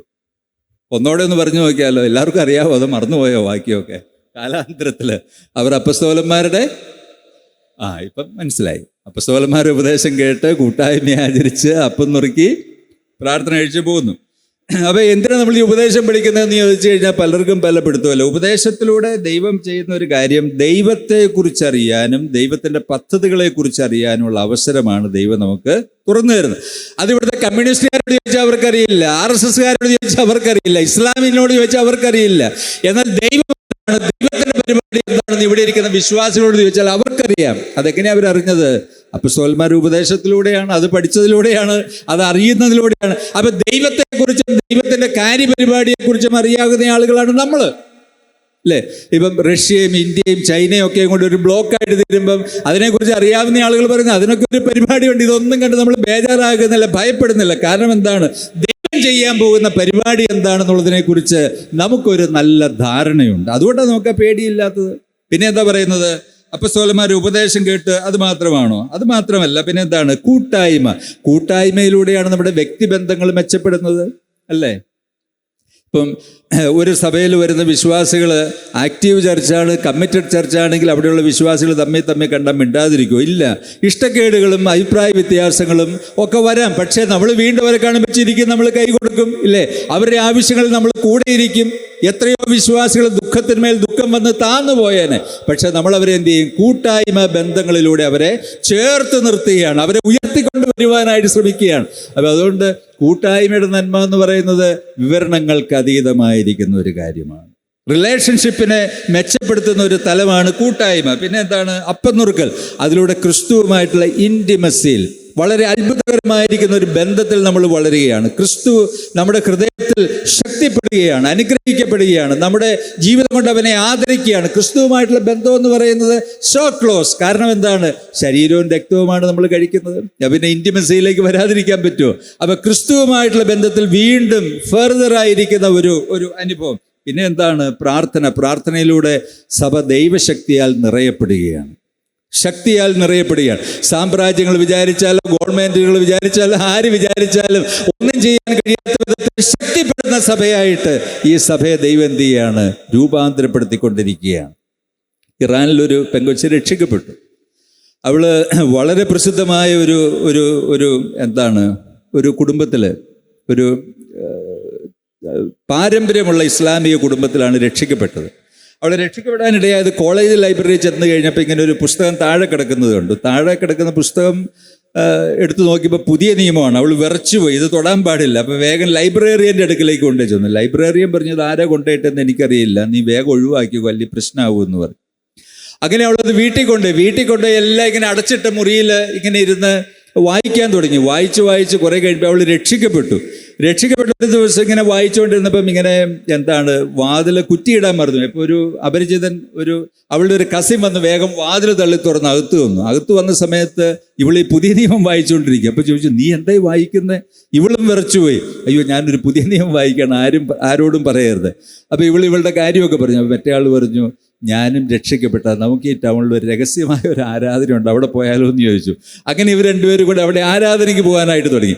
അങ്ങനെ ആരാധനയ്ക്ക് പോയി ചില നാളുകൾ കഴിഞ്ഞപ്പം ഇവളുടെ പിതാവ് പറഞ്ഞു, നിന്നെ കല്യാണം കഴിപ്പിക്കാൻ പോവാണ്, എത്രയും വേഗം കല്യാണം കഴിപ്പിക്കണം, ഇനി ഒരു രക്ഷയുമില്ല. എതിർക്കാനൊന്നും പറ്റില്ല, ഇറാനാണ്, ഫണ്ടമെന്റലിസ്റ്റുകളുടെ നാടാണ്, ഒന്നും ചെയ്യാൻ പറ്റില്ല. അപ്പോൾ ഇവള് പറഞ്ഞു, എന്നാൽ ശരി കല്യാണം കഴിക്കാം എന്നൊക്കെ പറഞ്ഞ് അങ്ങനെ നിൽക്കുക. അപ്പം ഇങ്ങനെ നിൽക്കുന്ന സമയത്ത് ഒരു ചെറുപ്പക്കാരൻ കാണാൻ വന്നു. ഒരു വലിയ ഇസ്ലാമിക തറവാട്ടിൽ ജനിച്ച ഒരു പയ്യനാണ്. അവൻ വന്നു, കണ്ടു, ഇഷ്ടപ്പെട്ടു. നോ എന്നും പറയാനുള്ള യാതൊരു സാവകാശവുമില്ല. അപ്പം അവളുടെ ചർച്ചിൽ പോക്കൊക്കെ ഏതാണ്ട് നിൽക്കുന്ന സമയത്ത് ഈ കസിൻ പറഞ്ഞു, എന്നാൽ ഒരു കാര്യം ചെയ്യാം, നമുക്ക് ഇന്നും കൂടെ ഒന്ന് പോകും. അത് ഇവരുടെ ഈ ചർച്ചിൽ അണ്ടർഗ്രൗണ്ട് ചർച്ചാണെങ്കിലും 2 സമയത്ത് രാവിലത്തെ വർഷിപ്പിന് പോകാം എന്ന് പറയും. അങ്ങനെ ഇവർ രണ്ടുപേരും രഹസ്യമായിട്ട് രാവിലത്തെ വർഷിപ്പിൽ ചെന്നു. രാവിലത്തെ വർഷിപ്പിന് അവിടെ ചെന്ന് കഴിഞ്ഞപ്പം അവിടെ ഏറ്റവും ഫ്രണ്ടിൽ നിന്ന് സങ്കീർത്തനം വായിക്കുന്ന ഇവളെ കാണാൻ വന്ന പയ്യനാണ്. അപ്പോഴാണ് മനസ്സിലായത് അദ്ദേഹം രക്ഷിക്കപ്പെട്ടയാളാണല്ലോ എന്ന്. അപ്പം ഈ പെങ്കൊച്ച അവിടെ ചെന്ന് ആ പാസ്റ്ററോട് പറഞ്ഞു, അതുപോലെ അദ്ദേഹം പറഞ്ഞു, ഇപ്പം ഞങ്ങൾ ഇങ്ങനെയാണ് എന്ന് പറഞ്ഞു. അപ്പം പാസ്റ്റർ പറഞ്ഞു, ഇസ്ലാമിക പുരോഹിതന്മാരല്ല, ഞാൻ തന്നെ നിങ്ങളുടെ കല്യാണം ആശീർവദിക്കാമെന്ന് പറഞ്ഞ് കൈ ചേർത്ത് പിടിച്ച് പ്രതിജ്ഞ ചൊല്ലി അവരെ കല്യാണം കഴിപ്പിച്ചു വിട്ടു. ദൈവത്തിൻ്റെ കരുതലുകളും ദൈവത്തിൻ്റെ പരിപാടികളും ദൈവത്തിൻ്റെ നടത്തിപ്പുകളും പ്രാർത്ഥനയിലൂടെ വെളിപ്പെടുന്ന ദൈവശക്തി എന്നൊക്കെ പറയുന്നത് വി കനോട്ട് ജസ്റ്റ് എക്സ്പ്ലെയിൻ. എൻ്റെ പ്രിയമുള്ള സഹോദരന്മാരെ, അപ്പം ഇത് ദൈവത്തിൻ്റെ സഭയോടുള്ള ബന്ധത്തിലാണ്. ഉപദേശം പഠിച്ച് അറിവിൽ വർദ്ധിക്കുക, ദൈവപരിജ്ഞാനത്തിൽ കൂട്ടായ്മയിലൂടെ വ്യക്തിബന്ധങ്ങളിൽ വളരുക, അതുപോലെ അപ്പനുറുക്കലിലൂടെ ക്രിസ്തുവിൻ്റെ ഇൻറ്റിമസിയിൽ വളരുക, പ്രാർത്ഥനയിലൂടെ ദൈവകൃപയിലും ദൈവശക്തിയിലും ബലപ്പെടുക. അപ്പം നമ്മുടെ ജീവിതത്തിൻ്റെ ഏത് മേഖലയാണ് ടച്ച്ഡ് ആകാതിരിക്കുന്നത്? എല്ലാ തലങ്ങളും അതങ്ങനെ ടച്ച്ഡ് ആയിട്ട് വരികയാണ്. ഒരു വലിയ സമഗ്രമായിരിക്കുന്ന ഒരു വളർച്ചയുടെ അനുഭവത്തിലേക്ക് ദൈവം വിശ്വാസികളെ വളർത്തിക്കൊണ്ടുവരുന്ന ഒരു വലിയ അനുഭവമാണ് വാസ്തവത്തിൽ ഈ സഭയെന്ന് പറയുന്നത്. രണ്ടാമത് ഞാൻ പറയാനായിട്ട് ആഗ്രഹിക്കുന്നത്, ഈ സഭയെന്ന് പറയുന്നതിൽ ഇവിടെ മാത്രമാണ് ദൈവത്തിൻ്റെ ഒത്തിരി ദാനങ്ങൾ നമ്മുടെ പ്രായോഗിക ജീവിതത്തിൽ നമുക്ക് അനുഭവമാക്കാൻ പറ്റുള്ളൂ, റിയലൈസ് ചെയ്യാനായിട്ട് സാധിക്കുകയുള്ളൂ. എഫേസ്യ ലേഖനം 2-ാം അധ്യായത്തിൻ്റെ 11 മുതൽ 13 വരെയുള്ള വാക്യങ്ങളൊന്ന് വായിക്കാവോ പ്രതീക്ഷ? അത് കഴിഞ്ഞ് എഫേസ്യ ലേഖനം 3:6 ഒന്ന് വായിച്ചാൽ വളരെ സന്തോഷമാണ്.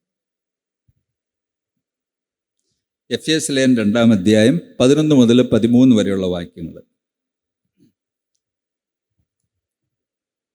ആകയാൽ നിങ്ങൾ മുമ്പേ പ്രകൃതിയാൽ ജാതികളായിരുന്നു, ജഡത്തിൽ കയ്യാലുള്ള പരിച്ഛേദനയേറ്റ് പരിച്ഛേദനക്കാർ എന്ന് പേരുള്ളവരാകയാൽ അഗ്രചർമ്മക്കാർ എന്ന് വിളിക്കപ്പെട്ടിരുന്നു. അക്കാലത്ത് നിങ്ങൾ ക്രിസ്തുവിനെ കൂടാതെയുള്ളവരും ഇസ്രായേൽ പൗരതയോട് സംബന്ധമില്ലാത്തവരും വാഗ്ദത്തത്തിൻ്റെ നിയമങ്ങൾക്ക് അന്യരും പ്രത്യാശയില്ലാത്തവരും ലോകത്തിൽ ദൈവമില്ലാത്തവരും ആയിരുന്നു എന്ന് ഓർത്തുകൊള്ളുവിൻ. ഇതായിരുന്നു നമ്മുടെ സ്റ്റാറ്റസ് എന്ന് പറയുന്നത്. ലോകത്തിൽ ദൈവമില്ലാത്ത മനുഷ്യര്, യഹൂദന്മാരാൽ കളിയാക്കപ്പെട്ട ആളുകൾ, വേർപാടിൽ നിർത്തിയിരുന്ന മനുഷ്യർ, നമ്മളെക്കുറിച്ച് പറയുന്നത് യാതൊരു ഗുണവുമില്ലാത്ത, ക്രിസ്തുവിനെ കൂടാതെയുള്ളവർ, ഇസ്രായേൽ പൗരതയോട് ബന്ധമില്ലാത്തവര്, വാഗ്ദത്തത്തിൻ്റെ നിയമങ്ങൾക്ക് അന്യര്, ഒരു ചുക്കും ചുണ്ണാമ്പും സ്വന്തമായിട്ടില്ലാത്ത മനുഷ്യർ, അങ്ങനെയുള്ള ആളുകളായിരുന്നു. എന്നാൽ ഈ ആളുകളെ ദൈവം എന്ത് ചെയ്തു? 3-ാം അധ്യായത്തിൻ്റെ 6-ാമത്തെ വാക്യത്തിലേക്ക് വരുമ്പം അവിടെ പറയുന്ന പ്രസ്താവന ശ്രദ്ധേയമാണ്. അവിടെ എന്താ പറയുന്നത്? അതോ ജാതികൾ സുവിശേഷത്താൽ ക്രിസ്തുവേശുവിൽ കൂട്ടവകാശികളും ഏക ശരീരസ്ഥരും വാഗ്ദത്തത്തിൽ പങ്കാളികളും ആകണം എന്നുള്ളത് തന്നെ. 3 കാര്യങ്ങളാണ് നമ്മളോട് പറയുന്നത്. എന്തൊക്കെയാ പറയുന്നത്? ക്രിസ്തുവേശുവിൽ കൂട്ടവകാശികൾ. കർത്താവിന് സ്വർഗത്തിൽ എന്തെല്ലാം അവകാശമുണ്ടോ അതെല്ലാം നമുക്ക് തന്നിരിക്കുകയാണ്. രണ്ടാമത് എന്താ പറയുന്നത്? ഏക ശരീരസ്ഥർ എന്ന് പറഞ്ഞാൽ യഹൂദനും യവനനും ബർബരനും ജ്ഞാനിയും ഭോഷനും എല്ലാവരും കൂടെ ചേർന്ന് എന്താ പറയുന്നത്? ഒറ്റ പരിപാടിയുള്ളൂ. സഭ എന്ന് പറയുന്ന ഒരു പരിപാടിയുള്ളൂ, 2 പരിപാടിയില്ല. പിന്നെ എന്താണ്? വാഗ്ദത്തത്തിൻ പങ്കാളികൾ. വലിയ കാര്യമാട്ടോ. ഈ നമ്മളാരും യഹൂദന്മാരുടെ ആക്ഷേപവും നിന്നെയൊന്നും സഹിച്ചിട്ടില്ലാത്തതുകൊണ്ട് ഇതെന്താണെന്ന് ശരിക്കറിയില്ല. ഒരിക്കൽ ഒരു ഇന്ത്യക്കാരൻ UK ഒരു സെമിനാരിയിൽ പഠിക്കാനായിട്ട് ചേർന്നു. അവിടെ ഇങ്ങനെ പഠിക്കുന്ന സമയത്ത് ഇദ്ദേഹം ഈ ബ്ലാക്ക് സ്കിന്നുള്ള ആളാണല്ലോ, ഇന്ത്യക്കാരനാണല്ലോ. അപ്പോൾ അങ്ങനെ പഠിക്കുന്ന സമയത്ത് ഒരു യഹൂദ റബ്ബിയാണ് പഴയ നിയമ ഗ്രാമർ പഠിപ്പിക്കുന്നത്. അപ്പോൾ ഗ്രാമർ പഠിപ്പിച്ചുകൊണ്ടിരുന്ന സമയത്ത് ഈ മനുഷ്യൻ എന്തോ ഒരു സംശയം ചോദിച്ചപ്പോൾ പുള്ളിയുടെ മുഖം മാറി. റബ്ബിയുടെ മുഖമൊക്കെ അങ്ങോട്ട് ചോദിച്ചു. അദ്ദേഹം പറഞ്ഞു, നീയൊക്കെ ജാതികളായിരിക്കുന്ന മനുഷ്യർ, വെറും ജെൻറ്റൈൽസ്, തിരുവനന്തപുരത്ത് പറയുന്നത് നിനക്കൊക്കെ ചോദിക്കാനുള്ളതാണ്, നിനക്ക് പഠിക്കാനുള്ളതാണെന്ന് ചോദിച്ചു. അത് യഹൂദന്മാരായി ഞങ്ങൾക്ക് വേണ്ടി തന്നിരിക്കുന്നത്, അതിൻ്റെ ഗ്രാമറും ചോദിച്ചുകൊണ്ട് വന്നിരിക്കുകയല്ലേ എന്ന് ചോദിച്ചു. ആ മനുഷ്യൻ സ്റ്റണ്ടായിപ്പോയി. ഇതാ യഹൂദൻ എന്ന് പറയുന്നത്. ആ യഹൂദനെ ദൈവം പിടിച്ച് ഒലച്ച് തകർത്ത് തരും. ഇത് യഹൂദന്മാർ വായിച്ചാൽ ഹാർട്ട് അറ്റാക്ക് വരും. ഈ വാക്യമൊക്കെ നമുക്ക് ഹാർട്ട് അറ്റാക്കിന് വരാത്ത എന്നാന്ന് വെച്ചാൽ നമുക്കിത് ശരിക്കും മനസ്സിലാവാത്തതുകൊണ്ടാണ്. ശരിക്കും മനസ്സിലായാൽ നമ്മൾ ഓർക്കും ദൈവമേ എന്തൊരു പരിപാടിയാണ് ദൈവം നമുക്ക് തന്നിരിക്കുന്നത്. റോമാലേഖനത്തിൽ അപ്പോസ്തലൻ പറഞ്ഞു വന്നിട്ട് 2-ാം അധ്യായത്തിൽ പറഞ്ഞു, കൈകൊണ്ടുള്ള പരിച്ഛേദനയേറ്റവൻ യഥാർത്ഥ യഹൂദനല്ല, ആത്മാവിൽ ഹൃദയത്തിന്റെ പരിച്ഛേദനയേറ്റവനാണ് യഥാർത്ഥ യഹൂദൻ എന്ന് പൗലോസ് എഴുതി വെച്ചു. അവന് ദൈവത്തിൽ നിന്ന് പുകഴ്ച കിട്ടും. അത് വായിക്കുന്ന യഹൂദന്മാര് ഹാർട്ട് അറ്റാക്ക് മാത്രമല്ല, അതിൻ്റെ ഒരു വശം തന്നെ തളർന്നു പോകും. അത്ര ഭീകരമായിരിക്കുന്ന എഴുത്തുകളാണ്. പ്രിയമുള്ളവരെ, അത്ര വലിയ ഒരു അനുഭവത്തിലാണ് ദൈവം നമ്മളെ ആക്കി വെച്ചിരിക്കുന്നത് എന്ന കാര്യം നമ്മൾ ഒരിക്കലും മറക്കാനായിട്ട് പാടില്ല. വാഗ്ദത്തത്തിന്റെ നിയമങ്ങൾ നമ്മളിപ്പോൾ ചോദ്യത്തിൽ നിങ്ങൾക്ക് ലഭിക്കും ഇല്ലേ? ഈ എളിവ് നിലവിളിച്ച് യഹോവ കേട്ടു എന്ന് പറയുന്നു. ദൈവത്തിന്റെ പുതിയ കാര്യപരിപാടി സഹസ്രാബ്ദ വാഴ്ച വരാൻ പോകുന്നു. ദൈവം ലോകത്തിൽ തന്റെ രാജ്യം സ്ഥാപിക്കും, നമ്മൾ അതിലേക്ക് പ്രവേശിക്കും എന്നൊക്കെ പറഞ്ഞാൽ യഹൂദന് അത് ചിന്തിക്കാൻ പറ്റുന്ന ഒരു കാര്യമല്ല. അത് ഭയങ്കരമായിട്ട് ഷോക്ക്ഡായി പോകും. എന്നാൽ ഇവിടെ പറയുന്നത്, നമുക്ക് വാഗ്ദത്തത്തിന്റെ നിയമങ്ങൾക്ക് അന്യരായിരുന്നുവെങ്കിൽ ഇന്ന് നമുക്ക് ആ ഓഹരിയുള്ള ആളുകളാണ്. നമ്മളങ്ങ് കയറി ചെന്നാൽ മാറി നിൽക്കാനായിട്ട് ഒരു യഹൂദ റബ്ബിക്കും പറയാനായിട്ട് സാധിക്കുകയില്ല. അത്ര വലിയൊരു എൻട്രിയാണ് പ്രിയമുള്ളവരെ യേശുക്രിസ്തു മുഖാന്തരം അവരുടെ ദേഹമെന്ന തിരശ്ശീല നടുവെ കീറി നമ്മുടെ ദുർമനസാക്ഷി നീങ്ങുമാറ് ഹൃദയത്തിൽ വെള്ളം കൊണ്ട് കഴുകി നമുക്കൊരു ഗ്രാൻഡ് എൻട്രിയാണ് ദൈവത്തിൻ്റെ കാര്യപരിപാടിയിലേക്ക് ലഭിച്ചിരിക്കുന്നത്. അത് ചെറിയൊരു കാര്യമല്ല, അതൊരു വലിയതായിരിക്കുന്ന കാര്യമാണ്. അതുകൊണ്ട് ഏത് വാഗ്ദത്തങ്ങളും നമുക്ക് യേശുക്രിസ്തുവിൽ അവകാശമായിട്ട് ചോദിക്കാം. അപ്പോസ്തലനായ പൗലോസ് പറഞ്ഞത്, ക്രിസ്തുവിൽ ദൈവത്തിൻ്റെ വാഗ്ദത്തങ്ങൾ എന്നാണ്, നോ എന്നല്ല. അപ്പോസ്തലനായ പൗലോസ് ഫിലിപ്പിയർക്ക് ലേഖനം എഴുതി പറഞ്ഞു, നിങ്ങളുടെ പ്രാർത്ഥനയാലും പരിശുദ്ധാത്മാവിൻ്റെ സഹായത്താലും അതെനിക്ക് രക്ഷാകാരണമായിട്ട് തീരും എന്ന് പറഞ്ഞാൽ, ജാതികളായിരിക്കുന്ന മനുഷ്യരുടെ പ്രാർത്ഥന അത്യുന്നതനായിരിക്കുന്ന ദൈവം സ്വർഗത്തിലിരുന്ന് കേട്ട് പരിശുദ്ധാത്മാവിനെ പകർന്ന് അപ്പോസ്തലനായിരിക്കുന്ന പൗലോസിന് ജയിലിൽ നിന്ന് വിടുതൽ കിട്ടും എന്നൊരു യഹൂദൻ വായിച്ചാൽ അവനത് അംഗീകരിക്കാനായിട്ട് ഒരിക്കലും പറ്റില്ല. പക്ഷെ അതാണ് അതിൻ്റെ യാഥാർത്ഥ്യം. അപ്പോൾ പൗലോസ് അപ്പോസ്തലൻ പറയുന്നത്, വാഗ്ദത്തത്തിൽ പങ്കാളികള്, യേശുക്രിസ്തുവിൻ്റെ ഒപ്പം കൂട്ടവകാശികള്, ഏക ശരീരസ്ഥന്മാര്, അതുപോലെ എന്തെല്ലാം അനുഗ്രഹങ്ങളാണ് എൻ്റെ പ്രിയമുള്ള സഹോദരങ്ങളെ ദൈവം നമ്മുടെ ജീവിതത്തിൽ തന്നിരിക്കുന്നത് എന്ന് ചോദിച്ചാൽ ഒരു കയ്യും കണക്കുമില്ല. അതുകൊണ്ട് അപ്പോസ്തലനായ പൗലോസ് എഫെസോസിലെ സഭയ്ക്ക് ലേഖനം എഴുതി പറഞ്ഞു, കർത്താവേ ഈ മനുഷ്യന്റെ ഹൃദയത്തിന്റെ കണ്ണുകളെ തുറന്നു കൊടുക്കണമേ. നമുക്ക് ദൈവത്തോട് പ്രാർത്ഥിക്കും, കർത്താവേ ഞങ്ങൾക്ക് ഒത്തിരി അനുഗ്രഹങ്ങളൊക്കെ ഉണ്ട്, ഒത്തിരി നന്മകളൊക്കെ ഉണ്ട്, പക്ഷെ ഇത് എന്നതാണെന്നൊന്നും മനസ്സിലാകുന്നില്ല, എന്ത് സംഭവമാണെന്നൊന്നും പിടുത്തം കിട്ടുന്നില്ല. ദൈവം എത്ര വലിയ ഒരു ഗ്ലോറിയസ് ആയിരിക്കുന്ന പരിപാടിയിലാണ് ഞങ്ങളെ ആക്കി വെച്ചിരിക്കുന്നത്. ഞങ്ങൾക്ക് അതിൻ്റെ ശരിക്കുള്ള ഒരു ടേസ്റ്റ് കിട്ടുന്നില്ല, കാര്യങ്ങളെ ശരിക്കും മനസ്സിലാക്കുവാൻ ഞങ്ങൾക്ക് കഴിയുന്നില്ല. അതുകൊണ്ട് സ്വർഗത്തിലെ ദൈവം ഞങ്ങളുടെ കണ്ണുകളെ തുറന്നു തരണമേ, അധികമായിട്ട് തുറന്നു തരണമേ. ഏത് കാലത്തേക്കാളേറെ ദൈവകൃപയെക്കുറിച്ച്, ദൈവത്തിന്റെ തേജസ്സിനെ കുറിച്ച്, ദൈവസഭയുടെ സാധ്യതകളെ കുറിച്ച് തിരിച്ചറിയുവാൻ ഞങ്ങൾക്ക് കൃപ തരണം എന്ന് ദൈവത്തോട് പ്രാർത്ഥിച്ചാൽ ഒരുപക്ഷെ ദൈവം നമ്മളെ ഒത്തിരി സഹായിക്കാനുള്ള സാധ്യത. അത് മനസ്സിലായാൽ നമ്മുടെ ഒത്തിരി പരാതികളൊക്കെ തീർന്നു പോവും, ഒത്തിരി സങ്കടങ്ങളൊക്കെ തീർന്നു പോവും, ഒത്തിരി ഡിപ്രഷനൊക്കെ മാറിപ്പോവും, ഒത്തിരി ബുദ്ധിമുട്ടുകളൊക്കെ നീങ്ങി ദൈവം നമ്മളെ ഒത്തിരി ആശ്വാസത്തിലേക്ക് നയിക്കും എന്നതിന് യാതൊരു സംശയവുമില്ല. ഈ സഭാജീവിതത്തിലൂടെ, മൂന്നാമത് ഞാൻ പറയാൻ ആഗ്രഹിക്കുന്നത്, സഭാജീവിതത്തിലൂടെ അല്ലാതെ ക്രിസ്തീയ ജീവിതം എങ്ങനെ നയിക്കും? സമർപ്പണമുള്ള സഭാജീവിതത്തിലൂടെ ഇത് സാധിക്കുകയുള്ളൂ. സഭയെ മാറ്റി നിർത്തി എങ്ങനെയാണ് ക്രിസ്തീയ ജീവിതം സാധിക്കുന്നത്? ഒരിക്കലും പറ്റില്ല, ഒരു കാലത്തും സാധിക്കില്ല. ഈ അപ്പോസ്തലനായിരിക്കുന്ന പൗലോസ് രക്ഷിക്കപ്പെട്ടു. 9-ാം അധ്യായം അപ്പോസ്തലപ്രവൃത്തികൾ 9:22 പറയുന്നത്, അവൻ ദിനം പ്രതി ശക്തിപ്പെട്ടെന്ന്. എവിടെയാണ് ശക്തിപ്പെട്ടത്? ദമസ്കോസിലെ സഭയിലാണ് താൻ ശക്തിപ്പെട്ടത്. അവിടുത്തെ കൂട്ടായ്മ, അവിടുത്തെ പ്രസംഗം, അവരുടെ പ്രാർത്ഥന, അവരുടെ സ്നേഹം, ഇതെല്ലാം കൂടെ കിട്ടിയപ്പോൾ പൗലോസ് അപ്പോസ്തലൻ എന്ന് പറയുന്ന മനുഷ്യൻ ദമസ്കോസിലുള്ള യഹൂദന്മാരുടെ പേടി സ്വപ്നമായിട്ട് മാറി. ഇവൻ എഴുന്നേറ്റ് പഴയ നിയമ തിരുവെഴുത്തുകൾ ഉപയോഗിച്ച് അവരെ ഖണ്ഡിച്ച് യേശുക്രിസ്തുവാണ് മശിഹ എന്ന് പ്രൂവ് ചെയ്ത് അവരുടെ നാവുകളെ അടച്ചു കളയുവാൻ ഈ മനുഷ്യൻ ശക്തി പ്രാപിക്കാനിടയെ. അതുവരെ അദ്ദേഹം പുതിയ നിയമ തിരുവെഴുത്തുകൾ അദ്ദേഹത്തിന് അറിയില്ലെന്നുള്ളത് ഓർക്കണം. എന്നാൽ ഈ സഭയുടെ കൂട്ടായ്മയിൽ തനിക്ക് എന്ത് കിട്ടി? താൻ മേൽക്കുമേൽ ശക്തി പ്രാപിച്ചു എന്നാണ് പറയുന്നത്. മേൽക്കുമേൽ ശക്തി പ്രാപിച്ചു. സഭാജീവിതത്തെ ഒഴിവാക്കിക്കൊണ്ട് നമ്മളെങ്ങനെയാണ് വളരുന്നത്? നമുക്ക് വളരാനായിട്ട് പറ്റില്ല, നമുക്ക് പുരോഗതി പ്രാപിക്കാൻ പറ്റില്ല, നമുക്ക് ശക്തി പ്രാപിക്കാൻ പറ്റില്ല. ഞാനിങ്ങനെ ഒരാളോട് ചോദിച്ചു, ഈ സഭാജീവിതത്തിൻ്റെ ഒരു വലിയ നന്മ എന്താണ് എന്ന് ചോദിച്ചു. അപ്പം ആ കൊച്ചനോട് പറഞ്ഞു, സഭാജീവിതത്തിൻ്റെ ഏറ്റവും വലിയ നന്മ സമാധാനമായിട്ട് ജീവിക്കാമെന്ന് പറഞ്ഞു. സമാധാനമായിട്ട് ജീവിക്കാം. അതിൻ്റെ കാര്യം എന്താണെന്ന് ചോദിച്ചാൽ, ഒരു സഭയുടെ ഭാഗമാണെങ്കിൽ ദൈവമക്കൾ പ്രാർത്ഥിക്കും, കൂട്ടായ്മ തരും, ഒരു ഞായറാഴ്ച ദൈവസഭയിലേക്ക് വന്ന് ദൈവത്തെ ആരാധിച്ച് വചനം കേട്ടു അപ്പം നുറുക്കി അവസാനം ബെനഡിക്ഷൻ പിതാവിൻ്റെ പുത്രൻ്റെയും പരിശുദ്ധാത്മാവിൻ്റെ നാമത്തിൽ ദൈവം അനുഗ്രഹിക്കട്ടെ എന്ന് പറഞ്ഞ് പോകുന്ന വിശ്വാസിയുടെ ഹൃദയം നിറഞ്ഞാണ് പോകുന്നത് ഇല്ലേ? ഒരു പ്രാർത്ഥനാ യോഗത്തിൽ വന്നു, പ്രാർത്ഥിച്ചു, കൂട്ടായ്മ അനുഭവിച്ചു, ആഹാരം കഴിച്ചു, സന്തോഷത്തോടെ മടങ്ങുന്ന മനുഷ്യനെ കുറിച്ച് എന്താ പറയാനായിട്ടുള്ളത്? അവർക്ക് ധാന്യവും വീഞ്ഞും വർദ്ധിച്ചപ്പോൾ ലഭിച്ചതിനേക്കാൾ വലിയ സന്തോഷം നീ എൻ്റെ ഉള്ളത്തിൽ തന്നിരിക്കുന്നു, ഇല്ലേ? അതാണ് തന്നിരിക്കുന്നത്. പിന്നെ വേറൊരു വാക്യമുണ്ടല്ലോ, എന്താണ്? ഈ മേധസ്സിനേക്കാൾ എൻ്റെ ഹൃദയത്തിന് തൃപ്തി വരുന്നു. സങ്കീർത്തനക്കാരൻ പറയുന്നതായിരിക്കുന്ന ഒരു പ്രസ്താവനയാണ്. എന്ന് പറഞ്ഞാൽ ഈ ദൈവസഭയോട് ചേർന്ന് നിൽക്കുകയും കൂട്ടായ്മകൾ, പ്രാർത്ഥനകൾ, ദൈവത്തിൻ്റെ വചന പഠനങ്ങൾ, ക്യാമ്പുകൾ, പ്രിയമുള്ളവർ, ഇതൊക്കെ നമ്മളെ വളരെ അലൗകികമായ ഒരു അനുഭവത്തിലേക്കാണ് ഉയർത്തിക്കൊണ്ട് നമ്മൾ പോലും അറിയാതെ നമ്മളെ രൂപാന്തരപ്പെടുത്തുകയാണ്, വ്യത്യാസപ്പെടുത്തുകയാണ്, നമ്മുടെ ജീവിതങ്ങളെ പണിതുയർത്തുകയാണ്. അപ്പല്ലോസ് എന്ന് പറയുന്ന ഒരു മനുഷ്യൻ എഫെസോസിൽ വന്നു. ഇദ്ദേഹം നല്ല മികച്ച വാഗ്മിയും ശക്തനുമാണ്. പക്ഷെ പല കാര്യങ്ങളും അദ്ദേഹത്തിന് അറിയില്ല. അക്വിലയും പ്രിസ്കില്ലയും ചേർന്ന് എന്ത് ചെയ്തു? അദ്ദേഹത്തെ ഭവനത്തിൽ കൈകൊണ്ട് പല കാര്യങ്ങൾ പഠിപ്പിച്ചു. അതിനുശേഷം അദ്ദേഹത്തെ പറഞ്ഞയച്ചു. എന്നിട്ട് അദ്ദേഹത്തെക്കുറിച്ച് പറയുന്നത്, അഖായയിൽ വിശ്വസിക്കുന്ന സകല മനുഷ്യർക്ക് ഇയാൾ പ്രയോജനമുള്ള ആളായിട്ട് മാറി. ചുരുങ്ങിയ സമയം കൊണ്ട് അത്ര പ്രയോജനമില്ലാതിരുന്നയാളെ വളരെ പ്രയോജനമുള്ള ഒരാളായിട്ട്, ദൈവസഭയുടെ ഉപദേശങ്ങളുടെ ഒരു വലിയ കാവൽ പടയാളിയായിട്ട് ഈ മനുഷ്യനെ രൂപാന്തരപ്പെടുത്തിയത് ദൈവസഭയുമായിട്ടുള്ള കണക്ഷനാണ്. ഞാനതിനെക്കുറിച്ച് പറയുന്നത്, ഈ സഭാബന്ധത്തിലല്ലായിരുന്നെങ്കിൽ നമ്മൾ ആരും ഇത്രയും ഗുണപ്പെടില്ലായിരുന്നു. എൻ്റെ കാര്യം ഉറപ്പാണ്. നിങ്ങളുടെ കാര്യം നിങ്ങൾ പറഞ്ഞു വെച്ചാൽ മതി. ഞാൻ ഗുണപ്പെടാനുള്ള ചാൻസ് ഉണ്ടായിരുന്നില്ല. എങ്ങനെ ഗുണപ്പെടും? നമ്മളെ ഇതുപോലെ സ്നേഹിക്കുന്ന, നമുക്ക് വേണ്ടി പ്രാർത്ഥിക്കുന്ന, നമുക്ക് വേണ്ടി കരുതുന്ന, നമ്മളെ സ്നേഹിക്കുന്ന, നമ്മളെ അംഗീകരിക്കുന്ന, നമ്മളെ വിലമതിക്കുന്ന മനുഷ്യർ ലോകത്തിൽ എവിടെയാണ് ഉള്ളത്? എവിടെയുള്ളത്? ഞാനിങ്ങനെ ചിന്തിക്കുകയതേ, ഈ ഭക്തസിംഗ് എന്ന് പറയുന്ന മനുഷ്യൻ്റെ ഭാര്യയും പിതാക്കന്മാരും ഒക്കെ ഇട്ടേച്ചു പോയി. പക്ഷെ ഇയാൾ ലോകത്തിൽ എവിടെ ചെന്നാലും ഇറങ്ങിടത്ത് സ്വീകരിക്കാൻ ആളുണ്ട്. വണ്ടിയെ കയറ്റി ഒന്നിയിൽ ഹോട്ടൽ അല്ലെങ്കിൽ വീട്ടിൽ, അവിടെ ചെന്നാൽ അദ്ദേഹത്തിന് കിടക്കാൻ, ഇരിക്കാൻ, ഉണ്ണാൻ, ഉറങ്ങാൻ, വസ്ത്രം മാറാനല്ല. അദ്ദേഹത്തിന് മാത്രമല്ല, ഇവിടെ ഇരിക്കുന്ന എൻ്റെ ഫ്രണ്ടിലിരിക്കുന്ന അനേക സഹോദരന്മാർ, നമ്മുടെ എറ്റിച്ചായനൊക്കെ എവിടെ ചെന്നാലും അത് മാത്രമല്ല, അദ്ദേഹത്തെ പോലെ സീനിയർ അല്ലാത്ത സഹോദരന്മാർ പോയാലും അത് തന്നെ.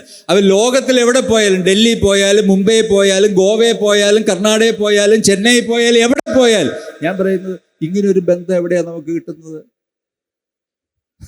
എവിടെയാണ് നമുക്ക് കിട്ടുന്നത്? ആകെ ഒരു കരുതലും ആ ഒരു റിലേഷൻഷിപ്പ് നമുക്ക് എവിടെ കിട്ടും? നമുക്ക് കിട്ടാനായിട്ട് ഒരിക്കലും സാധിക്കുകയില്ല.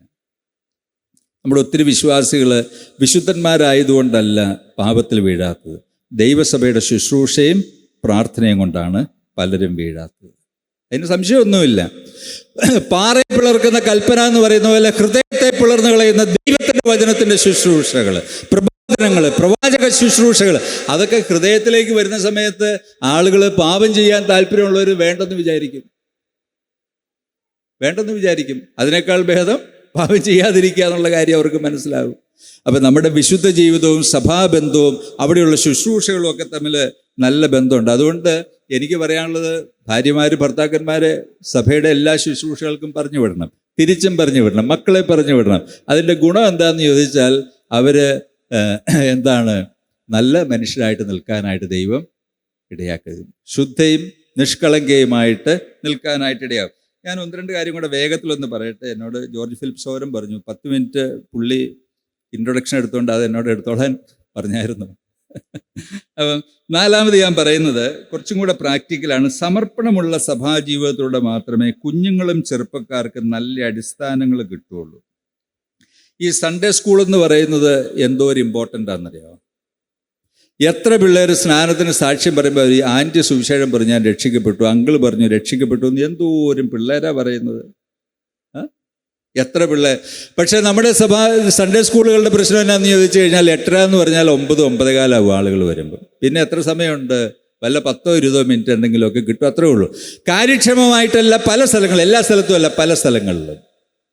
എന്നാൽ അവിശ്വാസികളായിരിക്കുന്ന മനുഷ്യർക്ക് അതിനേക്കാൾ ബേഡനുണ്ട്. ഞങ്ങളുടെ വീട്ടിലൊരു ബന്ധു വന്ന് താമസിച്ച് 5 മണിയായപ്പോൾ അവർ തൃശ്ശൂർക്ക് വണ്ടി ഓടിച്ചു പോയി. ഞാൻ ചോദിച്ചത്, എന്തിനാ ഇത്രയും നേരത്തെ പോകണം? ബ്രേക്ക്ഫാസ്റ്റ് സൺഡേ സ്കൂളുണ്ട്, വി കനോട്ട് മിസ്. അപ്പം ഞാൻ പല കാര്യങ്ങളും ആലോചിച്ചു പോയി. അവർ രക്ഷിക്കപ്പെട്ട ആളുകളല്ല, അവർ കാത്തലിക്സ് ആണ്. അവർ പറയുന്നത് രാവിലെ 5 മണിക്ക് എഴുന്നേറ്റ് വണ്ടിയായിട്ട് തൃശ്ശൂർക്ക് പോവാണ്. എന്തിനാ അവർ പോകുന്നതെന്ന് ചോദിച്ചാൽ പിള്ളേരുടെ സൺഡേ സ്കൂളിൽ പോകും. അവിടെ ചെന്നില്ലേ പേരൻസ് സമ്മതിക്കില്ല, പോയില്ലേ പിള്ളേരും സമ്മതിക്കില്ല. നിങ്ങൾ ചുമ്മാ ചിന്തിച്ചാൽ മതി അതിനെക്കുറിച്ച്. ഈ പിള്ളേരെ കുറിച്ച് കർത്താവ് പറഞ്ഞു, എൻ്റെ അടുക്കൽ വരുവാൻ വിടുവൻ. അത് സഭയിലൂടെ കർത്താവിൻ്റെ അടുക്കലേക്ക് ഒരു ക്രമം വിട്ട് അടുക്കുകയുള്ളൂ. പ്രിയമുള്ളവരെ, ചെറുപ്പക്കാരുടെ മഹത്വം, അതിൻ്റെ പ്രാധാന്യം, അതിൻ്റെ അച്ചടക്കം, അതൊക്കെ പഠിപ്പിക്കുന്ന ഇടമെന്ന് പറയുന്നത് എവിടെയാണ്? ചർച്ചിലാണ്, അല്ലേ? സഭയിലാണ് ഇതെല്ലാം പഠിപ്പിക്കുന്നത്. എത്രയോ പിള്ളേർ, ചില സിറ്റികളെ കുറിച്ചൊക്കെ പറയുന്നത് പിള്ളേർ, ചെറുപ്പക്കാർ നശിക്കുകയാണ്. അനാവശ്യമായിട്ട് ആൺപിള്ളേരും പെൺപിള്ളേരും ഒത്തിരി ഇൻറ്റിമസിയിലേക്ക് വരിക. ഡ്രഗിൻ്റെ അഡിക്ഷൻ, MDMA, അതുപോലെ പോൺ, അതിൻ്റെ അഡിക്ഷൻ, വേറെ ഒത്തിരി പരിപാടികൾ. ഇതിൻ്റെ എല്ലാറ്റിൻ്റെയും കൂടെ ഇടയിൽ കിടന്ന് ഈ പിള്ളേർക്ക് രക്ഷയില്ല, അവരുടെ മാതാപിതാക്കൾക്ക് സമാധാനമില്ല. ഈ പിള്ളേർക്ക് പുറത്തിറങ്ങണമെന്ന് വിചാരിച്ചാൽ അവർക്കും സാധിക്കുകയില്ല. എത്ര പിള്ളേർ പോയി ചാടിയതിനെ ചാടാത്തതിൻ്റെ കാര്യം എന്താണ്? ദൈവസഭയുടെ പ്രാർത്ഥനയും കൂട്ടായ്മയും കൗൺസിലിങ്ങും വചന ശുശ്രൂഷയും അവരെ എക്വിപ്പ് ചെയ്തെടുത്തതാണ്. അവരതിൽ ചെന്ന് ചാടുന്നതിന് മുമ്പേ പറഞ്ഞു, എൻ്റെ പൊന്നുമോനെ ചെന്ന് ചാടിയേക്കരുത്. കാരണം എന്താണ്? 10-30 വയസ്സാകുമ്പോഴാണ് നീ ശരിക്കും ജീവിക്കാൻ തുടങ്ങുന്നത്. അപ്പോഴത്തേക്കും നിൻ്റെ അസ്ഥികൾ ദ്രവിച്ച്, നിൻ്റെ ഹൃദയം തകർന്ന്, ശരീരം തകർന്ന്, അന്തസ്സ് തകർന്ന്, ആഭിജാത്യം തകർന്ന് വെറും കുഴിയിൽ വയ്ക്കുന്ന നിലയിലേക്ക് നിൻ്റെ ജീവിതം അതപ്പതിക്കാതിരിക്കണമെങ്കിൽ ഇന്ന് അച്ചടക്കത്തോടെ ജീവിക്കണമെന്നുള്ള കാര്യം പറഞ്ഞു കൊടുക്കുന്നത് സഭകളിലാണ്.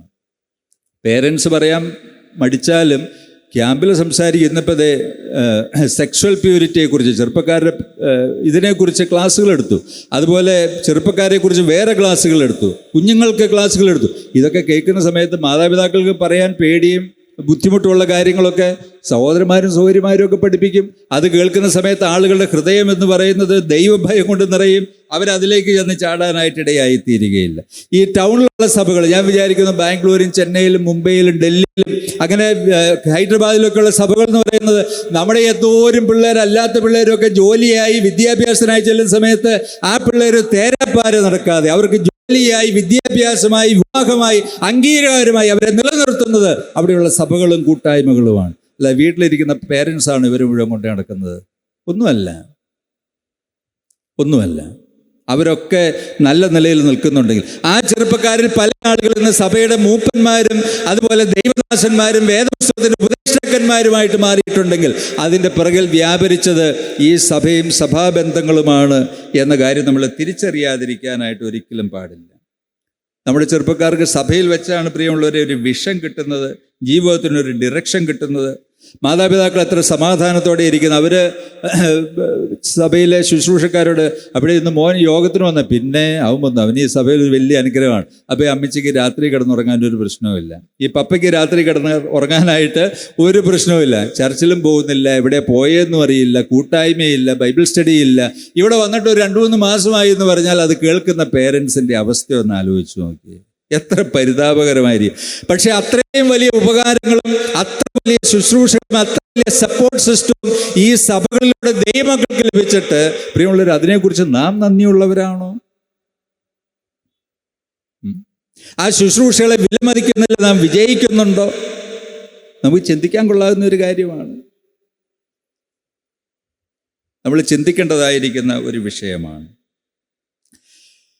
ഈ പിള്ളേരോടൊക്കെ നമ്മൾ പറയേ, എടാ പപ്പയോട് ബഹുമാനത്തോടെ പെരുമാറണം, അമ്മയോട് റെസ്പെക്റ്റ്ഫുള്ളായിരിക്കണം, അവരോട് എതിരിടാൻ പോകാനും അവരുടെ വാക്കനുസരിക്കാതെ നടക്കാനും ഒന്നും ഇടയായിരുന്നു. നീ പപ്പയെ കണ്ട എഴുന്നേൽക്കണം, അമ്മയെ കണ്ട എഴുന്നേൽക്കണം, you have to respect your parents. ഇതൊക്കെ ആരാ പഠിപ്പിക്കുന്നത്? എത്ര മാതാപിതാക്കൾ പിള്ളേരെ അടുത്തിരുത്തി എടാ നീ എന്നെ ബഹുമാനിക്കണമെന്ന് പറയില്ല. പറയുന്നവരാരും ഇല്ലെന്നല്ല പറയുന്നത്, അധികം പേരും പറയില്ല. അപ്പൊ ഇതൊക്കെ ആരെ പഠിപ്പിക്കുന്നത്? മാതാപിതാക്കളെ ബഹുമാനിക്കണം, മുതിർന്നവരെ ബഹുമാനിക്കണം, ദൈവത്തിന് ദാസന്മാരെ റെസ്പെക്ട് ചെയ്യണം.